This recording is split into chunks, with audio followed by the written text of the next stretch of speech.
Okay, അടുത്തതായിട്ട് നമുക്ക് jQuery use ചെയ്തുകൊണ്ട് എങ്ങനെ ഒരു ആക്ഷൻ മെത്തേഡിനെ ഇൻവോക്ക് ചെയ്യാമെന്ന് നോക്കാം.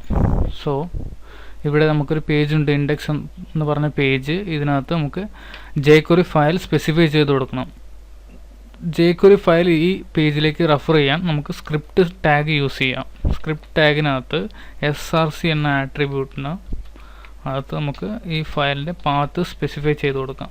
സോ നിങ്ങളുടെ കയ്യിൽ jQuery ഫയൽ ഉണ്ടെങ്കിൽ ആ ഫയലിൻ്റെ പാത്ത് നിങ്ങൾക്ക് സ്പെസിഫൈ ചെയ്ത് കൊടുക്കാം. നോർമലി നമ്മൾ നമ്മുടെ വെബ് സെർവറിനകത്തുള്ള പാത്താണ് നമ്മൾ ഇവിടെ സ്പെസിഫൈ ചെയ്ത് കൊടുക്കുക. ഇതല്ലെങ്കിൽ ഇപ്പോൾ തൽക്കാലം നിങ്ങൾക്ക് jQuery.com നിന്ന് നിങ്ങളുടെ ഫയൽ നിങ്ങൾക്ക് സെലക്ട് ചെയ്യാം.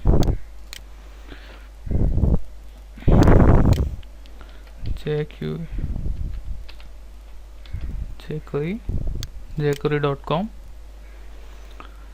സോ ഇവിടെ നിന്ന് ഡൗൺലോഡ് jQuery. ലേറ്റസ്റ്റ് ഫയൽസ് ഇവിടെ ഡിസ്പ്ലേ ചെയ്തിട്ടുണ്ടാവും. ഇതിൽ ഏതെങ്കിലും ഫയൽ സെലക്ട് ചെയ്തിട്ട് നിങ്ങൾക്ക് ആ പാത്ത് കോപ്പി ചെയ്തിട്ട് നിങ്ങളുടെ സോഴ്സിനകത്ത് സ്പെസിഫൈ ചെയ്ത് കൊടുത്താൽ മതി. ഇപ്പോൾ നിങ്ങളുടെ jQuery ഫയൽ നിങ്ങളുടെ പേജിനകത്തേക്ക് റെഫറായി. ഇനി നിങ്ങളത് അതിലുള്ള മെത്തേഡ്സ് എല്ലാം നിങ്ങൾക്ക് യൂസ് ചെയ്യാവുന്നതാണ്. സോ ഒരു jQuery മെത്തേഡ് സ്റ്റാർട്ട് ചെയ്യുന്നത് ഡോളർ സിമ്പിൾ നിന്നാവും മോസ്റ്റ്ലി. പിന്നെ jQuery യൂസ് ചെയ്യണമെന്നുണ്ടെങ്കിൽ ആ ഡോക്യുമെൻ്റ് പേജ് ഫുള്ളായി ലോഡായ ശേഷം മാത്രമേ യൂസ് ചെയ്യാൻ പറ്റുള്ളൂ. അതായത് ഡോക്യുമെൻ്റ് റെഡി ആയ ശേഷം. ഇത് എങ്ങനെ ചെക്ക് ചെയ്യുന്നുണ്ടെങ്കിൽ ഫസ്റ്റ് സ്റ്റാർട്ടിങ് document.ready. ഇവിടെ നിങ്ങൾക്ക് നിങ്ങളുടെ ഫംഗ്ഷൻ കോൾ ചെയ്യാം, അല്ലെങ്കിൽ നിങ്ങൾക്ക് ഇവിടെ തന്നെ ഒരു ഫംഗ്ഷൻ ക്രിയേറ്റ് ചെയ്യാം. ഫംഗ്ഷൻ ക്രിയേറ്റ് ചെയ്തു. ഇനി നിങ്ങൾക്ക് സബ്മിറ്റ് ബട്ടൺ ക്ലിക്ക് ചെയ്യുമ്പോൾ ടെക്സ്റ്റ് ബോക്സിലുള്ള വാല്യൂ h1 ടാഗിനകത്ത് വരണമെന്നുണ്ടെങ്കിൽ ഫസ്റ്റ് നമ്മൾ jQuery സെലക്ടേഴ്സ് യൂസ് ചെയ്യാം. jQuery സെലക്ടേഴ്സ് അതിനെക്കുറിച്ച് കൂടുതൽ നമുക്ക് വരും ട്യൂട്ടോറിയൽ നമുക്ക് അതിനെക്കുറിച്ച് കൂടുതലായിട്ട് പഠിക്കാം. സോ ഇവിടെ jQuery സെലക്ടേഴ്സ് എന്ന് പറഞ്ഞു കഴിഞ്ഞാൽ നമുക്ക് ചില കൺട്രോൾസിനെ എല്ലാം നമുക്ക് ഗ്രൂപ്പ് ചെയ്ത് സെലക്ട് ചെയ്യാം. ID വെച്ച് സെലക്ട് ചെയ്യാം, ക്ലാസ് നെയിം വെച്ച് സെലക്ട് ചെയ്യാം, അതല്ലെങ്കിൽ ആ കൺട്രോളിൻ്റെ പേര് വെച്ച് സെലക്ട് ചെയ്യാം. അപ്പോൾ എനിക്ക് ഈ ഇൻപുട്ട് ബോക്സ് ഈ ID വെച്ച് സെലക്ട് ചെയ്യണം. സോ ID വെച്ച് സെലക്ട് ചെയ്യണമെന്നുണ്ടെങ്കിൽ $# സിമ്പിൾ യൂസ് ചെയ്യാം. സോ ID ഇവിടെ ക്ലാസ് വെച്ചാണ് സെലക്ട് ചെയ്യുന്നുണ്ടെങ്കിൽ ഇവിടെ # സിമ്പിളിന് പകരം നിങ്ങൾ ഡോട്ട് സിമ്പിൾ യൂസ് ചെയ്യണം. അതല്ല ഒരു കൺട്രോളിൻ്റെ പേരാണെന്ന് ജസ്റ്റ് ആ കൺട്രോളിൻ്റെ പേര് മാത്രം യൂസ് ചെയ്താൽ മതി. സോ ഇതിൻ്റെ ക്ലിക്ക്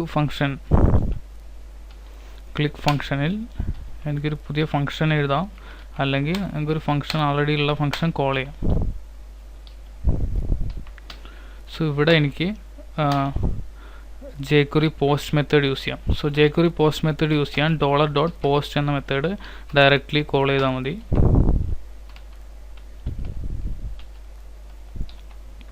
ഫസ്റ്റ് ആർഗ്യുമെൻറ്റ് ഇതിൽ അഡ്രസ്സാണ്. ഏത് ലൊക്കേഷനാണ് നിങ്ങൾക്ക് കോൾ ചെയ്യേണ്ടതെങ്കിൽ ആ അഡ്രസ്സ് കൊടുത്താൽ മതി. ഇപ്പോൾ നിങ്ങൾക്ക് നിങ്ങളുടെ ആക്ഷൻ മെത്തേഡ് അതേപോലെ തന്നെ കൺട്രോളറിൻ്റെ പേരാണ് നിങ്ങൾക്ക് ഇവിടെ കൊടുക്കേണ്ടത്. സോ ഇതിന് മുന്നേ നമുക്ക് കൺട്രോളറിനകത്തൊരു മെത്തേഡ് ക്രിയേറ്റ് ചെയ്യാം. പബ്ലിക് സ്ട്രിങ് ഗെറ്റ് വാല്യൂ ഒരു മെത്തേഡ് ക്രിയേറ്റ് ചെയ്തു. സോ റിട്ടേൺ ഒന്നും റിട്ടേൺ ചെയ്തില്ല. സോ ഇവിടെ മൈ ആക്ഷൻ /ആക്ഷൻ റിസൾട്ടിൻ്റെ പേര്. ഇനി ഇവിടെ ഒരു ബ്രേക്ക് പോയിന്റ് വെച്ചിട്ട് നമുക്ക് ഈ പേജ് ഈ ആക്ഷൻ മെത്തേഡ് ഹിറ്റ് ആവുന്നുണ്ടെന്ന് നോക്കാം. ഓക്കെ, ഇപ്പോൾ ഇവിടെ ഈ പേജ് നമുക്ക് ഇൻവോക്കായി. ആ jQuery യൂസ് ചെയ്തുകൊണ്ട് നമുക്ക് ഇവിടെ ആക്ഷൻ മെത്തേഡ് ഓട്ടോമാറ്റിക്കലി ഇൻവോക്കായി.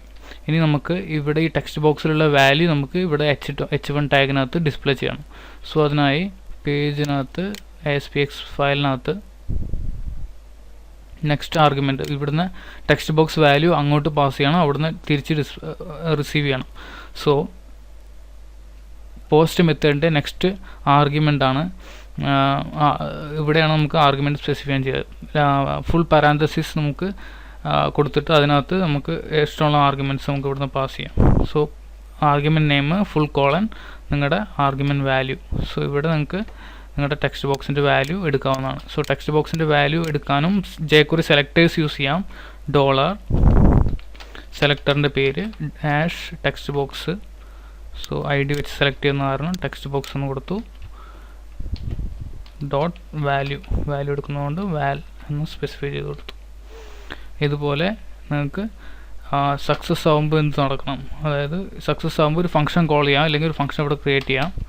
ഫംഗ്ഷൻ ഇവിടെ എഴുതി ഇതിനകത്ത് ആർഗ്യുമെൻറ്റ് ഡാറ്റ എന്ന ആർഗ്യുമെൻറ്റ് കൊടുത്തു. സോ അവിടുന്ന് പാസ് ചെയ്യുന്ന വാല്യൂ ഈ ഡാറ്റ ക്യാപ്ചർ ചെയ്യും. സോ ഈ ക്യാപ്ചർ ചെയ്ത വാല്യൂ നമുക്ക് ഇവിടെ ഈ h1 ടാഗിനകത്ത് ഡിസ്പ്ലേ ചെയ്യാം.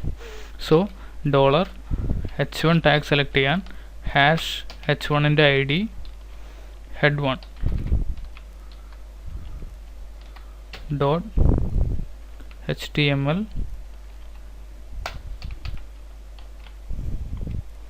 Equal to data. സോ അവിടെ നിന്ന് വരുന്ന ഡാറ്റ ഇവിടെ ഡിസ്പ്ലേ ചെയ്തു. സോ ഇനി നമുക്കവിടെ ഡാറ്റ ഒന്ന് കുറച്ചുകൂടെ വൃത്തിയായി കൊടുക്കാം.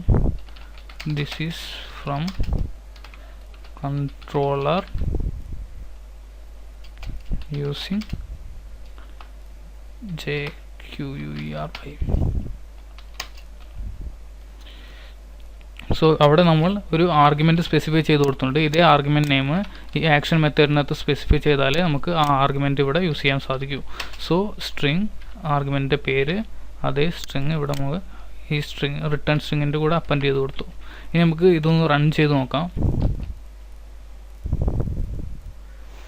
സോ ഞാൻ ഇവിടെ 1 2 3 4 1 2 3 1. സോ ഈ പേജ് ഇവിടെ കൺട്രോളറിനകത്ത് പേജിൽ സബ്മിറ്റ് ചെയ്ത ഡീറ്റെയിൽസ് കൺട്രോളറിനകത്ത് പോയി തിരിച്ച് കൺട്രോളറിനകത്ത് നിന്ന് ക്ലയൻറ്റിലേക്ക്, അതായത് ഈ പേജിലേക്ക് തിരിച്ചു വന്നു. ഞാനിവിടെ വേറെ വാല്യൂ കൊടുത്തു. സോ ഇവിടെ എനിക്ക് പേജ് ലോഡാവാതെ തന്നെ ഈ മെസ്സേജ് എനിക്ക് സെർവറിൽ പോയി തിരിച്ചെടുത്തിട്ട് വന്നു. സോ ഇതെല്ലാം പെർഫോമൻസ്, പേജിൻ്റെ പെർഫോമൻസ് ഇമ്പ്രൂവ് ചെയ്യാൻ വേണ്ടിയിട്ടൊക്കെ നമുക്ക് jQuery അല്ലെങ്കിൽ Ajax യൂസ് ചെയ്തിട്ട് വർക്കൗട്ട് ചെയ്യാവുന്നതാണ്.